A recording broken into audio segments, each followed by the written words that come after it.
This is Get Inspired with Lyeese. Thanks for joining me. Today's topic: two marital homes, contentious or prudent. What's in your house? For the sake of this teaching, when I mention the word house, I'm referring to what is in or coming out of you. When I mention the word home, I'm referring to your actual living place, your dwelling. Now let's get an understanding of contentious and prudent. Contentious, likely to cause people to argue or disagree, exhibiting an often perverse and wearisome tendency to quarrels and disputes. Merriam-Webster Dictionary. I like to include lacks wisdom and is wasteful. Prudent, cautious, circumspect, practically wise, careful of the consequences of enterprises, measures, or actions. Cautious not to act when the end is of doubtful utility or probably impracticable. Frugal and economical. King James Version Dictionary. Okay, so we are just going to dive right into this one. No one wants to live in a miserable marriage. One of the ways the marriage can become miserable is by having a contentious house. If your home is filled with argument after argument, it may be very hard for the relationship to survive. And no, you do not fix it by kicking your spouse out, sending them to the couch or the doghouse, changing the locks, sending them to another bedroom, or lastly, getting a divorce. You get the picture. But it starts with recognizing your own contentious behaviors and responses, changing your house from the inside out, dealing with the root of the problem, and trying to rationally discuss and understand each other's actions and reactions. And if you are unable to do this on your own, then it is wise to seek out a spiritual mediator or counselor. Proverbs 13:10. Through insolence comes nothing but strife, but wisdom is with those who receive counsel. It is important to make sure we are not kindling strife with our spouse. Yes, there are things we will by nature disagree with, and not all conflict is bad. Perhaps some of it is necessary. However, if in our evil nature we are just intentionally stirring up trouble, our actions spread like poison, constantly creating negative energy and a negative atmosphere, then this leads to the cause of a contentious marriage. Proverbs 21:26. Like charcoal to hot embers and wood to fire, so is a contentious man to kindle strife. Proverbs 19:13. A foolish son is ruin to his father, and a wife's quarreling is a continual dripping of rain. Let us not disregard what even causes the contentious behaviors. Here are some examples. Oftentimes, one provokes the other. There may be constant deep-rooted hurt and pain from decisions and choices that may have left one spouse in the dark. Negative influences of others seeking to divide the home. Lack of consideration, lack of trust, and these behaviors may stem from the above list. There may be far more to add, even to include financial choices, issues, and burdens. Here is the point. Do not provoke your spouse if you do not want to experience the wrath of any contentious behavior. No, the behavior is not excusable. However, you may have played a part in it far more than you realize, so refrain from provoking. Dig down to the root and deal with this behavior before it spirals out of control. These arguments can quickly kill feelings of love, and the home can easily become divided. Mark 3:25 NIV. If a house is divided against itself, that house cannot stand. That same verse, New Living Translation. Similarly, a family splintered by feuding will fall apart. Let's revisit the brief notation about financial choices, issues, and burdens. This is often a heavy weight on marriages and leads to a great deal of quarrels. If one spouse is foolish in spending, always on a get-rich-quick scheme by squandering money, has secret accounts or a private cash stash, aka financial infidelity, then this can definitely lead to disputes. Resist the urge to recklessly and overly spend, even more so, spending what you do not have. If you cannot manage worldly wealth, then there is no way God will trust you with his true riches. And if you're managing his riches in a worldly fashion, then you limit yourself from gaining much. Luke 16:11. And if you are untrustworthy about worldly wealth, who will trust you with the true riches of heaven? 1 Timothy 6:9 and 10.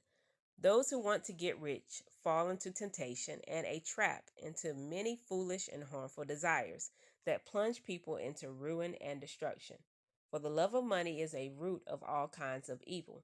Some people, eager for money, have wandered from the faith and pierced themselves with many griefs. Do not get me wrong here. God wants you to have money without all the temptations and evil things that are associated with it. And whatever He gives you, He wants you to be a good steward over it. If we are careful about the breadwinner's contribution to the home, then we will not recklessly spend what has been so tirelessly earned. We must keep each other in mind, be transparent and trustworthy with our purchases, discuss and follow through with budgeting, and making sure God, your home, and responsible bills are the first priority. This is called financial stewardship. The finances are to be managed carefully by both parties to avoid spiraling in debt. This leads to having a prudent lifestyle, a practical, wise, careful of the consequences, frugal, and economical lifestyle. Proverbs 13:16 ESV.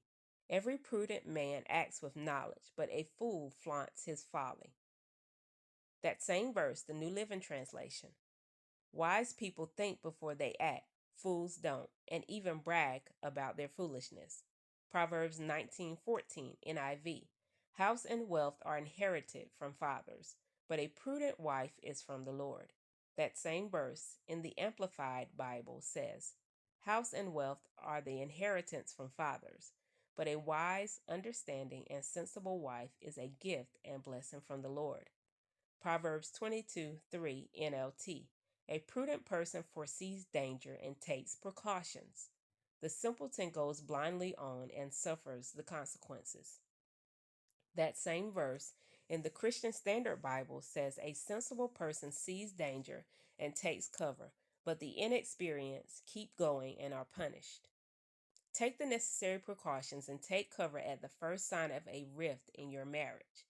Take the prudent approach in order to avoid going about this blindly to only suffer the consequences.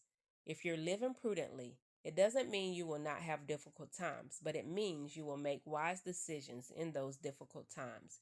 You will be most careful, sensible, and understanding with your relationship. Choose to discuss things instead of devouring your spouse. Delivery is always important and makes a huge impact on the situation at hand. If you deliver your concerns out of frustration, then that will set the stage to an argument.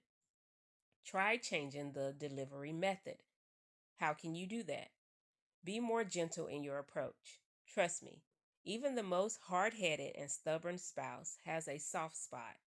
Use that to your advantage. Please, not in a manipulative way, but this will help you to speak your spouse's love language, which in return will awaken their senses to hear your concerns. It is amazing that by human nature, we will choose the fight over love. We just love to fight, and in return, we will not fight to keep our lover. Why is that? The battle of the sexes. We both want to be right, have the upper hand, and want to control. Sidebar. Warning. I am not referring to any kind of abuse in a marriage. I do not approve, neither am I an advocate for that. If you are being abused, please seek out the necessary professional help. Now back to my previous point. If we find ways to express our concerns in love, then we can be on the quickest path to rebuild what has been lost. Only you know what your lover loves and needs. Begin to tap into that side and by way, mention your concerns. And if your lover just loves to not listen, then continue loving and leave your concerns with God. Love covers a multitude of sins. You will benefit from sharing kindness. Proverbs 15:1. A gentle answer deflects anger, but harsh words makes tempers flare. Be gentle in your approach. Choose to live in a prudent home versus a contentious one. You have the power to set the tone of the atmosphere when you yourself choose what comes from your house. Here at Get Inspired, we have a prayer list called 100 Blessings from God, in efforts to pray for others and see the manifestation of God's blessings through your prayer request. When prayers are answered, we add another prayer as they are requested with the opportunity to pray for hundreds. If you desire prayer, please drop your request in the comments below or send us an email at getinspired.thejourney@gmail.com. This is Get Inspired with Lyeese. Thanks for joining me. Be safe, blessed, and prosperous.